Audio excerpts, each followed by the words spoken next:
and banter. All-Star FM. Right, good evening, Rugby AM people. Play the intro time. Come on, get with the programme, lad. Oh, you just messed it all up again then. Right, and welcome to Rugby AM Monday nights, and I do sound like a husky man tonight. We've had a little problem. My bad, as you say. My bad. Deja vu, isn't it, Jones? We've been talking nicely to each other for 10 minutes. Yeah, we've. I feel like Danger Mouse in his post-box listening to the old Colonel over there. We've discovered a few things tonight. Keith hates women's rugby. We can't go into that now because we've got to move on quickly. So I've been saved, haven't I, by your mess up? You're being saved by my mess up. We've had thousands of women going mad at the other end of the radios tonight. That's standard, that. If you would like to ask us any questions or our guest tonight, who is going to be brought on in 1 second, please tweet us at Rugby AM. Also, brand new, Instagram. We have an Instagram. I know, you're hammering it. Yes. I'm sick of updates coming up on my phone. You have been tagged in a photo, just ease up a little bit. No, like Keith, let me explain something to you. It's a retrospective promotion. Right, so what we're doing, yeah, we fill it with all our content, up to date, and then we add content slowly. But we have to get up to date. So now we are up to date, content will be added slowly. And Josh is going to do a little video now as our guest comes on, all that kind of stuff. So it's pretty cool. So if you want to follow us on Instagram, it's at Rugby AM. I'm going to stop dinner tonight. I'm going to hand over the reins. It's killing me, this. Right, Tudor, bring out our guest tonight. In the red corner, weighing in at 99 kilos, the Ox from Oxford, Darrell Griffin! The Ox from Oxford. We've made it all now. 99 kilos, not a cat in hell's chance. 199 kilos. I'll take it. You'll tell how are you doing, Griff? You alright, mate? I'm very well, thanks. Thanks for having me. You've broke the mic already, Jonesy. But you're no longer with the Rhinos. We're going to get out to that in a little while. Just because Jonesy really wants to hear this story. The truth. Fingers in the ears time. I thought that was it. Now, you're at Salford. My first question for you tonight is, how is the good doctor? Oh, he's a great bloke. Obviously, what he's doing for the game and for Salford and the club itself has been brilliant. You know, the turnaround in the last year. It's been a breath of fresh air for Salford and the Salford people. What's he like, though, as a person? He's brilliant. You know, he's as mad as a box of frogs, but he loves his rugby league and he's passionate about what he's doing. He's been a success in everything he's done with his businesses and his horses, and he's determined to make a success out of the Red Devils. Do you think there'll be a success, the Salford Red Devils? Well, I'm hoping so. The Red Devolution? I'm hoping so. You know, it's going to take a bit of time. You know, we don't want to rush there and say we're going to win this, win that straight away. You know, we're a work in progress, and you know, it was a short turnaround in the off season. We had to get, you know, some of the blokes were back a bit late. We had a good time in South Africa, and you know, it's still not enough time to get 15, 16 new blokes playing and gelling together. So. You know, we had the warm-up game against Lee and Warrington, and we've had obviously the 4 league games. But we've lost a couple of players in key positions the last few weeks, which has sort of derailed us a little bit. But as soon as we get our full squad back and a bit more game time together, hopefully we start getting the results. Well, for me, I thought this year you'd finish top 4 because of the signings you made, but then Rangi's injured. Stop laughing at me. Tim Smith's injured. Not Tim Smith. Gazop's injured. Key people, Francis Melly. Darrell Griffin. The key member. Keith, what do you reckon of the Salford Devolution? Yeah, it's like you say, you know, it's good that Kukas has come in, he's brought all this money in, and he's brought advertising to the game, which was said, he's got it out in the media, but, you know, he's, at the end of the day, the side's just not gelling right, you know, he's been out there saying that they're going to be in the top 4. I thought it was very optimistic for him to even make the top 8. You know, but you know, only time will tell. And you know, at the moment they are way off as a team. Not pulling any punches, Keith. He's not holding back. Not holding back tonight. We've got 2 men together. We've got loads of games to play tonight. We want to get you involved. We've got to talk about Leeds. Should we start with Leeds? If you want. What happened at Leeds? Because you came from Huddersfield, and you did really well at Huddersfield. I was really buzzing at Huddersfield, yeah, and I was looking forward to the move. But without sort of beating around the bush, it was just a clash of personalities with the coach, I guess. It was one of them things. It was unfortunate. I enjoyed my time there with the boys, playing with some of the world-class players, great blokes. You know, one sat alongside me now, great people on and off the pitch. But not Keith. I unfortunately had to play with Keith. But yeah, that was literally it. It was just a big clash of personalities, I think. Do you regret going to Leeds? If you could turn back time, would you stay at Huddersfield? I loved Huddersfield, and I had a year left on my contract there, and also had the option to go to St Helens as well. Good. Yeah, but Nathan Brown's a great friend of mine, and probably one of the best coaches I've ever worked with. And in hindsight, he's there now, and almost had an opportunity to go back there with him. You know, before I signed with Salford, and but you know, I'm happy with what I'm doing now. You know, I enjoyed Leeds, don't get me wrong. So I've gone there and I've played in 3 finals and everything else, and to be honest, I wish it had carried on, and you know, I played in more finals to do a great side. But it wasn't to be, and that's behind me now. It's all about the future now. Can I ask you, Griff, always sports people always try to be humble, you know, humility, magnanimous, all words that you try to be as a sportsman. We all love Marwan and we talk about him pretty much every week, and I agree, fantastic for the game. But as a Salford player, right, when you hear what he says in the media, we're going to do this, we're going to do that, and I know he's getting it there to stir the crowd, bring the Salford people in, but does it ever feel like he puts you under pressure as players?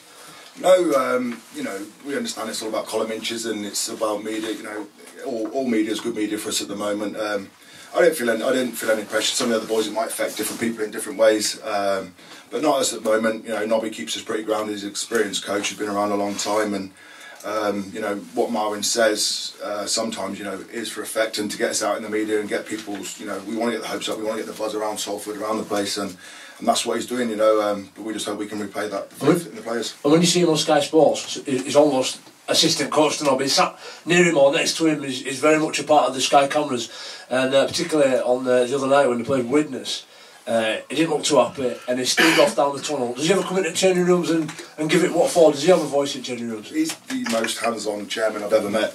He comes in and he speaks to the boys, but I've never ever seen him give anyone a good hard time. He come in. Obviously, I wasn't at the game the other night. I did my rehab and I left and watched the game at home. But I thought when he steamed off down the stands that he was in there to shove a rocket up the boys. But to be fair, apparently he went in there and said it's going to come, keep building, stay positive, and shook everyone's hand and went from there. Do you think that is a good idea to have him, like say, such a hands-on chairman? Because basically, his knowledge of rugby league isn't that intense. You know, obviously he's very good at what he does, but when it comes to rugby league, he's not going to have that much knowledge. You know, to be so hands-on, do you think it's gonna help? Yeah, don't get me wrong. He doesn't do anything apart from come in and talk to players and tell us where we're going. He doesn't, you know, none of the coaching and anything like that. He just Nobby talks to him. You know, Nobby's 100% rugby. He does everything like that. And he talks to Marwan about what players he wanted, you know, but in terms of structure or anything else, Marwan doesn't come in and talk to us or anything like that. He just talks to us in a sense, you know, where the club's going, and he keeps us up to date with what's going on. Have you been invited to a sleepover at his house yet? No, but I've actually been to his house. Is it nice? It's a great house. It's a great house. Because Danny Williams is his best mate. He goes shopping with him, goes to sleepovers. I was wondering if you had that privilege. Not yet. Perhaps Danny's got a different relationship with Marwan to me, but I've not had that privilege yet. Is it like the Gatsby, the Great Gatsby? You've lost me. Is that his name? Yeah. Have you not seen the film The Great Gatsby? No, not yet. It's like when you said a massive house and it's a great house, big smiley face. Reminds me of the film Gatsby and Leonardo DiCaprio. I'll tell you a story. He's into his cars and on things like that, and I quite like cars, motorbikes, things like this. And anyway, he's got a Maserati packed out front, and I was talking to him about that. And he goes, "Here, come and see my baby." So I thought, he's got this big carport over in the back and near the pond, and and beyond. So I was expecting this great car to pop out there, and he goes, "Oh, do you like Ford?" So I was thinking Ford GT, something like that. And he's opened it, and he's got a proper police American Ford car, police American Dodge car, no police car, and he just goes off in that when he gets stressed, and he goes round steaming around St Helens in an American cop car. The sirens on. He does everything. He reckons he just steams around in that. Oh no! Yeah. I can imagine him riding a horse to training, just like an old cowboy, just riding it round, overseeing training. Can't be far away. That's what I imagine. Is the Maserati brand new? It's not very old, I don't think, and that's to go alongside, all his other vehicles that he's got parked up out there. So it's not like the one he bought. You didn't buy Terry Tibbs. 0 to 500. Talk to me. Talk to me. Right, Keith, we're going to start with the game reviews tonight, Mr. Happy. Yeah, I don't mind the sharing them. I get quite close to Griffin. He's one of these blokes that actually does shave his arms. He's got a bit of stubble on his arms. Doesn't like hair by the looks of it, does he? He's got rid of the lot. Luke O'Donnell. It's all wrong. Who says rugby players are masculine? We'll start off with the Widnes game. Widnes 32, Salford 18. At half time it was 8-12, so it was a very close game. We've already spoke about Salford. Not particularly gelling at the moment. There's a lot of pressure on them to do that, and I think it epitomised that for me within 60 minutes into the game. Widnes, just before they scored, they got around Salford so easily with just some simple passing play, and it wasn't exactly the greatest execution of passing anyway. They got on the outside and then they were tackled just short of the line and they scooted from dummy half and ended up scoring. It was just like there's just no urgency at the moment, and I think it's just enthusiasm in the team. Everybody just seems to be down at the moment. Breaks 9 to Widnes and Salford only made 2 that game. So it just shows that there's just not that much going on attacking wise and defence. For me personally. Where do you think that's coming down from, Keith? What they're lacking, or should I ask Griff? When you review that game, what is it that you're talking about that's not quite gelling, as Keith puts it? What we've sort of highlighted from the week before and this week has been structure. We've worked really a lot on structure this week, shaping up early and and coming onto the ball at speed and things like that. And Keith's quite right, in what he says about our attack, and that's something, like I say, with the structure and things and patience that they've really been working on this week that they're trying to put right. Awesome. I know I've been a little bit critical of Tim Smith. I know Jones, you don't like criticising certain players, but he's your main linchpin in the game, and to be honest, he had a very, very bad game defensive wise and attack wise. Is he struggling to fit into the structure, or is it just because he's used to being at Wakefield? He didn't really click when he was at Wigan as well, and they're a massive team. Do you think he's got a lot of pressure on his shoulders, and do you think he's going to be good enough to get through that? I think so. The way Timmy trains and what he brings to the side is brilliant. The forwards, we're taking a lot of responsibility for what's happening there, because we're not really laying the great platform and getting to the points that Timmy needs for him to play.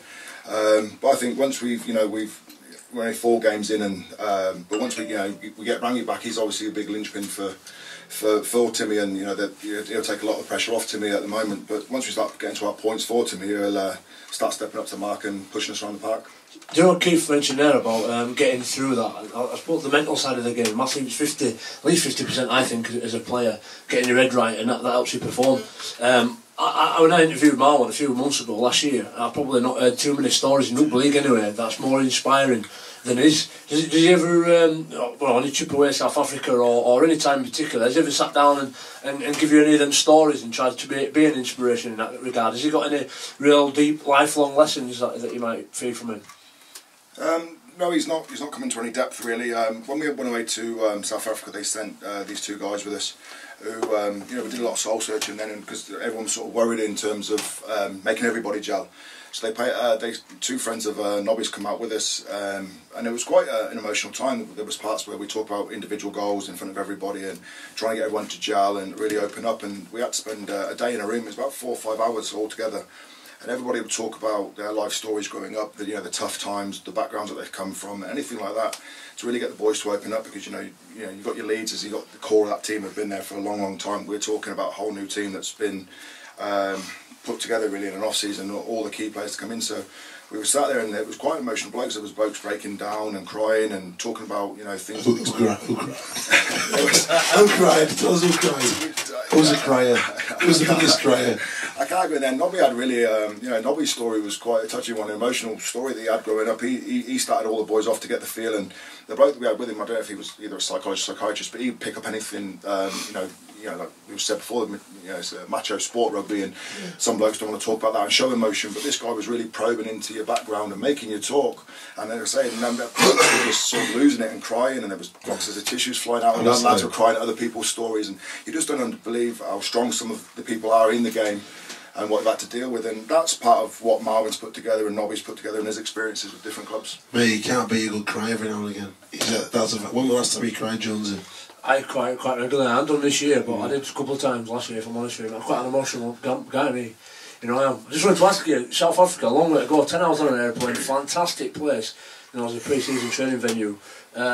Obviously your wife Charlotte works at Edinburgh. Is it true that you brought her a stereo back? I didn't bring her one back, I brought myself one back. You're off camera. You're hiding behind you, buddy. I'm in my office here. Yeah, in your office. Everyone's trying to get your attention. Put me in a corner, baby. My chair squeaks again. I think it's just my farts. No, I think it's the same one that Bale's bought, the Beats one, the jukebox, but I actually got it 100 quid cheaper than him, so just rub that into him tomorrow. Get his off Jones Tanton. I didn't get mine off Tanton. Right, Keith, you want to crack on? I've got to say, this week, I watched both games, Thursday, Friday. Fantastic games of rugby. Did you enjoy them, Keith? Did you watch the games? Yeah, I did do actually. No way! You watched the games? Yeah, I did. Because I knew I was doing the game reviews. No, I did watch them, yeah. And I'm actually watching the highlights again today. I've actually done some reviews. So this weekend you've seen 3 games of rugby. I know. But now you understand why I'm miserable. Let's have a quick review, because obviously I work over at Halifax. You work at Sheffield. We beat you by 2 points, and I wasn't at the game because I had problems with Theo. But how was the game? It was a very good game. I think Sheffield can come out with more positives than what Halifax can actually, even though you ended up getting the 2 points. You played quite well. We were quite far off, and we've got a lot of strike players and a lot of main players that aren't firing on all cylinders, and we've got some people to come back. We've got the USA centre that came in Sunday morning, landed Sunday morning. He's a big boy. What's his name, Keith? The USA centre? You see, that's where you've got me. And you're the coach. Otto. Yeah, you, yeah. Yankee. So, big boy. Is he from America? Is he from America? No, he's a South Sea Islander. I won't say which one in case I get it wrong. I think it's Samoa or somewhere like that. He's Fiji or something, Samoa. Yeah, he's one of the South Sea Islanders, and he's a big boy. So is he how big? Is he bigger than he's you? the same size as me. Maybe Big not as ripped up as me, like, but To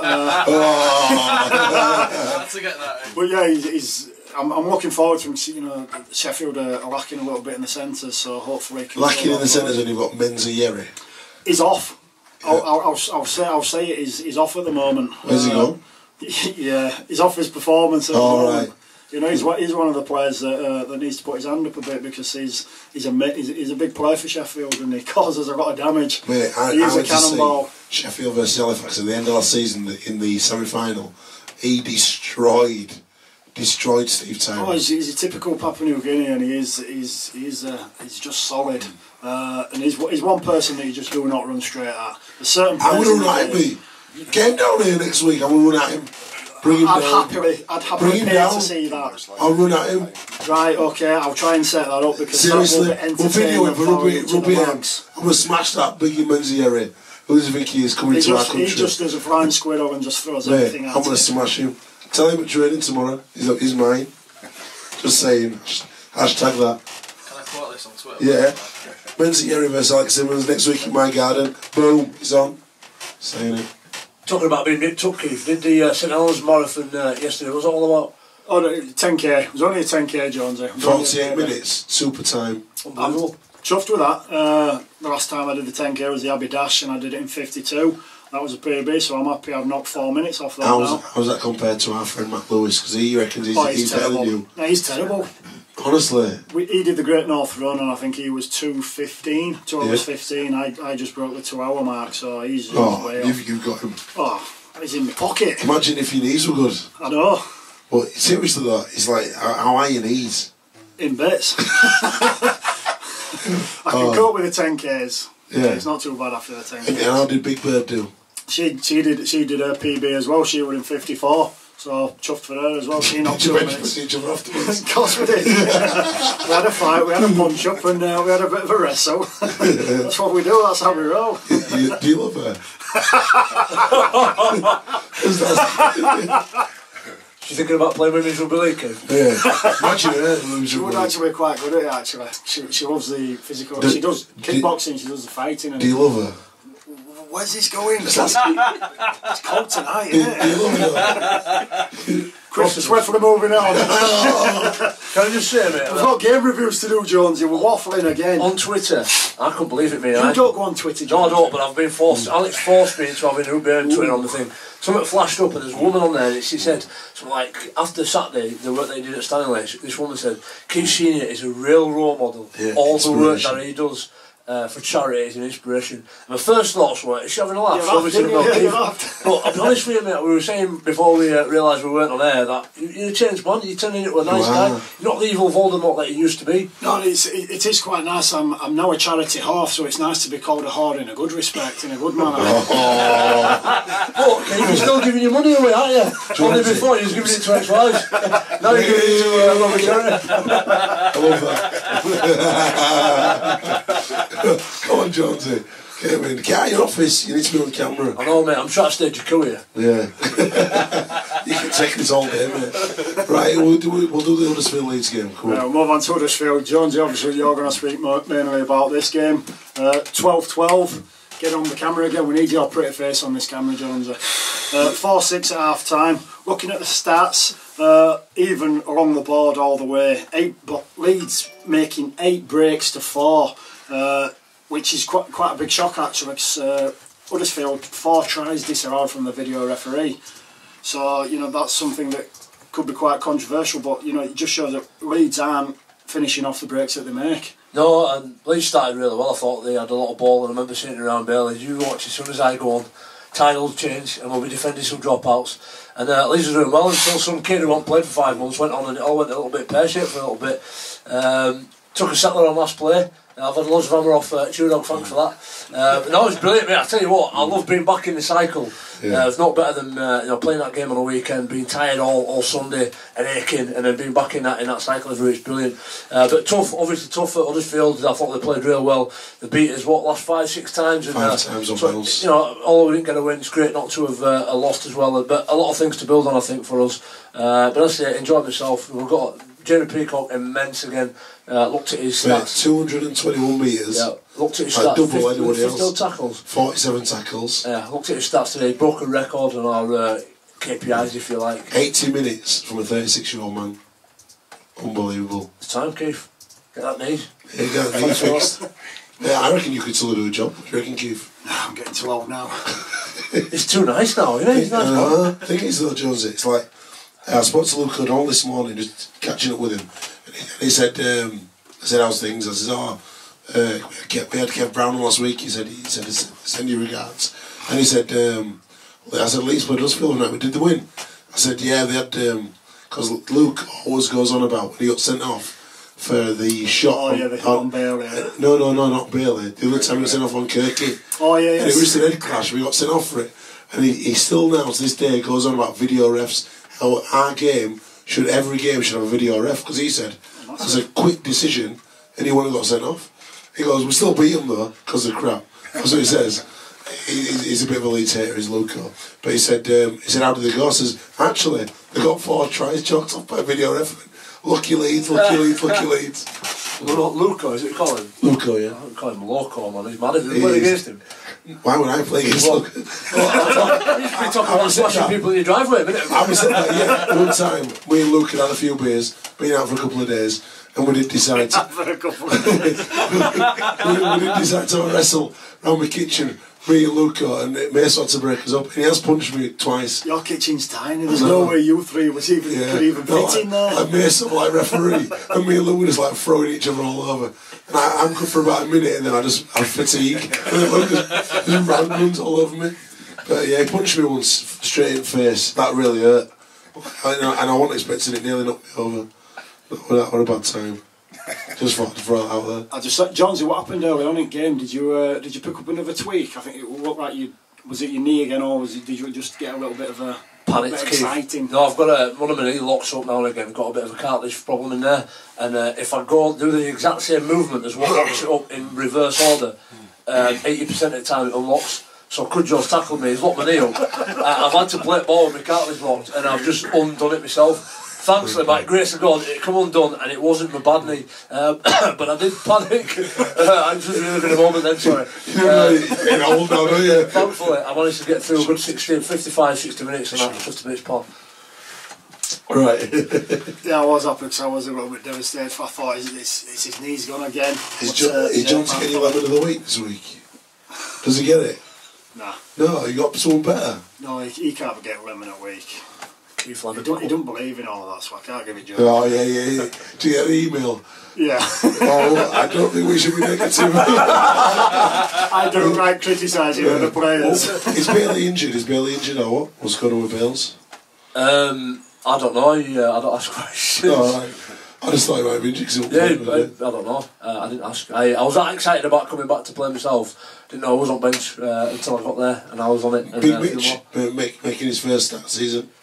Yes, he was on the bench. Yeah, I don't think he got on, unfortunately. Didn't get on? No. I have him on bench. Mitch here, Church. I don't Exactly. know.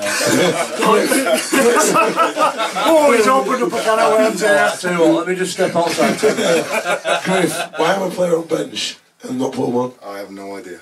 Especially a middleman, but we got someone with the engine like JP has, then fair enough, but I have no idea. It was one of many arguments that are his. Oh, it's good. Let's play a tune while Jonesy melts in the corner. Right, Monday right here, All-Star FM. I'm retiring now. I'm going to pass the mic over to Jonesy, so we'll have no more crocky voice. Broadcast.